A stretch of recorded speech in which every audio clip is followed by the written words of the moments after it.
Well, life just comes at you hard sometimes. A little bit of a downer, but just not quite a week after buying this awesome grandpa's car, I was robbed. My house was broken into. All of my electronics, including the camera equipment for this channel, were stolen, along with cash, TVs, everything. And they pretty much destroyed the house. Honestly, I've been in the dumps the last month over the situation.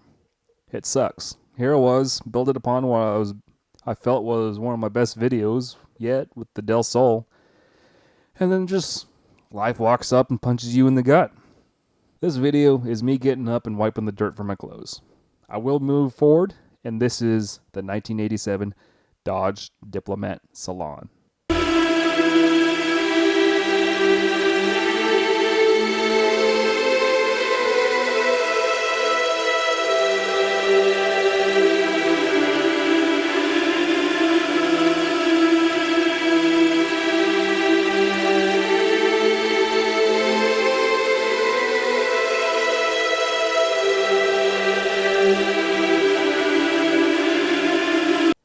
Chrysler and Dodge in the 1980s was largely remembered for the famous K-car line and re-engineered Mitsubishis that gave America's number 3 automaker a taste of Japanese flair.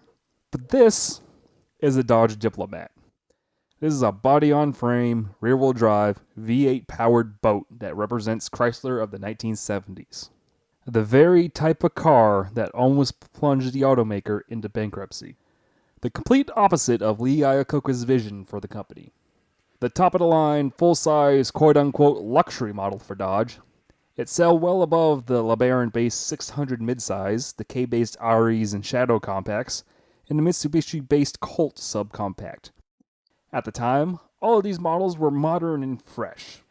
The Diplomat, however, spat in that image, and thus made it one of Iacocca's most hated models in the 1980s Dodge lineup. The Diplomat name had its start with the two-door hardtop model from 1950 and 1954. From 1975 to 77, it was a trim package on the Royal Monaco full-size. But in late 1977, Dodge split the Diplomat into its own model, slotting above and sharing very much with the midsize Aspen model, and sitting below the also freshly introduced St. Regis full-size. Sold as a midsize, it was always sort of a piggy in that segment. Its 112.7-inch wheelbase meant it was longer than Ford's LTD and Malibu competitors, but it also meant it was slightly smaller than the full-size Ford LTD Crown Victoria, Chevy Caprice, and that short-lived St. Regis. Those larger LTD and Caprices would be the Diplomat's closest competitors by the time the late 80s rolled around.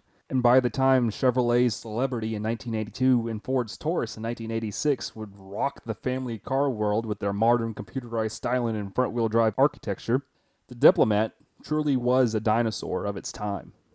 Originally, the sedan was sold alongside coupe and wagon models, but they were killed off in favor of the K-car line in 1981. This began the trend of Lee Iacocca's reluctance to update the quickly aging model. But not really in a position to completely kill off or replace it. Mr. Iacocca was stuck with a product that he firmly believed led the company to the brink of bankruptcy. And over time, the options would drop off. Despite the introduction of a rebadged Plymouth Grand Fury to fill in for the loss of coupe and the wagon in 1981, just 2 years later, the company's famous Slant 6 base engine was killed off. Also killed in 1981 was the previously mentioned Dodge St. Regis and the entire Chrysler R-Body line, the company's last true full-size line. This led to the Diplomat having to punch up a weight class against Ford's Panther line, the LTD Crown Victoria, and GM's B-Body, the Caprice. With these larger models keeping their wagon variants, as well as gaining electronic fuel injection and overdrive transmissions, the Diplomat and Grand Fury were forced to compete with a 2-barrel carburetor and a simple 3-speed torque-flight transmission lacking overdrive. Here was a model by 1987 that was smaller, had worse fuel mileage, and didn't quite make the power that its closest full-size competitors had. But at the same time, it was ancient compared to the smaller mid-size competitors. The Diplomat, in all actuality, was in a class of its own. Too small to compete with the remaining land yachts, but too boat-like and stinking of the disco era to be a hip family sedan. And let's talk about this dinosaur in the flesh now. This is a 1987 Dodge Diplomat Salon. I don't quite know where the Salon lines up in its lineup, but it is the Salon package. This was one of the last Diplomats built at the Chrysler St. Louis plant, as production was moved in 1987 to AMC's Kenosha plant at a lower cost for Chrysler.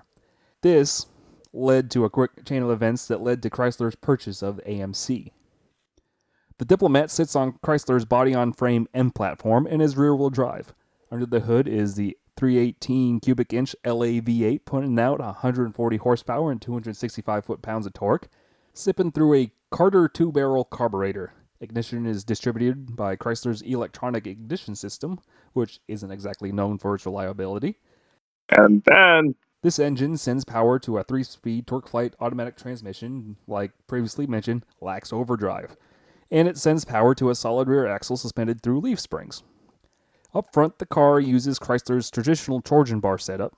Inside, you get 2 bench seats, although the center of the front folds down to a nice armrest and provides a little extra support that a bench seat normally wouldn't provide. What isn't blue inside is either chrome or fake wood. It has an AM/FM radio with a cassette deck and air conditioning, or it's supposed to, because this one doesn't work at the time. On the road, the 318 is actually quite peppy. It moves the Diplomat quite well for its size. And this is despite the now ancient LA being on its last legs before the Magnum update in the early 1990s. You'd think with its low numbers it'd be laughable, but it performs, halfway decent for the time period. The Diplomat weighs about 250 pounds less than the 1987 Mercury Grand Marquis I tested in 2017, and this helps the Diplomat feel athletic than the Big Merc, despite being actually slightly down in factory power output. Also greatly helping this feel in the curves is the fact that the Diplomat is 5 inches narrower than the Mercury. The Dodge doesn't feel like it hogs the road quite as much as the Mercury, despite similar body lines out of the windshield. The steering is also much, much sharper than the Merc.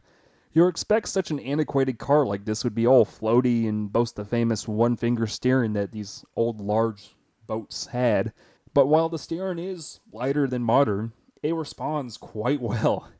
It's no Japanese import, but the steering surprised me how sharp it is. You point, aim, and it goes.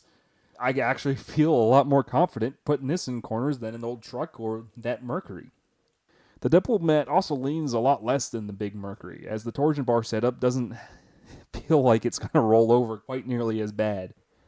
And let's get to the story of this particular car. This Diplomat was purchased in 1987 in Statesville, North Carolina, where it spent most of its life. In 2004, the original owner was involved in a minor fender bender in a church parking lot, and said damage was never repaired on the left front. After the wreck, the owner's son convinced them that they were far too old to be driving at this point, so he started driving the car around town. Despite this, the car continued to receive regular maintenance until the son parked the car in 2016 when the air conditioning had quit. After a couple years of sitting in his yard with a few other cars, one of his friends had convinced him to let go of those cars that were clogging his driveway at this point. And this is where I, the Wookiee, come into this story. I purchased this car from that gentleman after seeing an ad for another vehicle he had for sale, but that one actually needed a lot of engine work. I then noticed that he was selling this as well, and honestly, it fit in with the whole grandpa's car aesthetic I was looking for at the time. I was looking for a second car just to have the bomb around in and honestly have something different and unique for the channel, and this car fit the bill quite well. It's been well maintained despite the little bit of damage, and only has a little over 83,000 miles. And it needs just a few things to get it truly roadworthy. Problems that need to be addressed at the moment are, of course, the left front damage that have been left unattended for 15 years, a bad brake light switch, wiper motor issues, an AC system that needs recharging, the peel and clear coat that's sort of expected in the North Carolina sun after 32 years, and I do plan on getting the interior fully detailed in the near future. All this just plan on seeing in the future on the channel, as I intend on doing regular blog updates on the state of the car. The Diplomat in the whole rear-wheel drive M-body line was unceremoniously killed in 1989. It, along with the Plymouth Grand Fury twin in the Chrysler Fifth Avenue luxury sibling, would be the last rear-wheel drive passenger cars for Chrysler, until the introduction of a famous Viper in 1992 and the less so famous Plymouth Prowler in 1997. The M-body line had long lived past its shelf life at this point, as sales for these now ancient cars were rapidly flatlining. The Diplomat itself would be replaced by an even more forgotten car, the Renault-based Dodge Monaco, which was essentially a rebadged Eagle Premier. And I'm guarantee you probably don't know what that car is. This was a stopgap model for 3 model years until Chrysler introduced the incredibly forward-thinking, at the time, LH line was introduced in 1993. And honestly, after all I've been through the last few weeks, I'm kind of glad I bought this car. The Diplomat, in my eagerness to fix her up, has kind of sort of served as a healing process of sorts. It took my mind off the situation for a little bit. It got me out of my slump and on the road.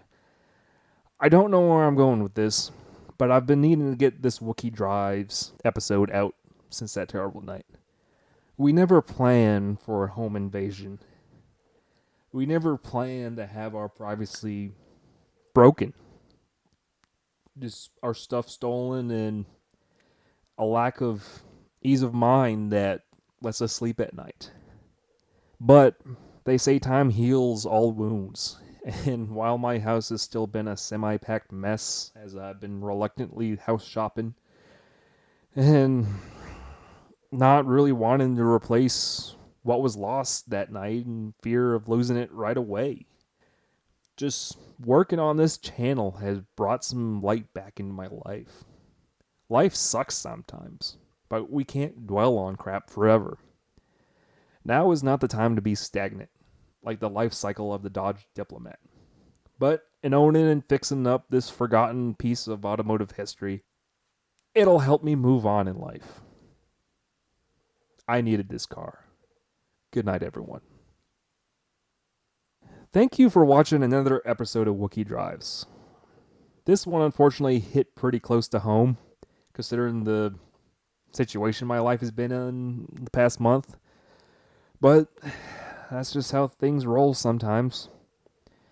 If you have a car you'd like to see on the show, please visit the Facebook page at facebook.com/Wookie Drives or my Twitter page at Wookie Automo TV and send either of them a message with your car and state. I'm specifically looking for cars in the Charlotte/Mooresville, North Carolina area, as that's, of course, where I'm located. Be sure to like the video and drop a comment. Any feedback is good feedback, in my opinion, no matter how negative it may be. And hit that subscribe button for more Wookie misadventures. Anyways, thank you once again for watching, and have a good day.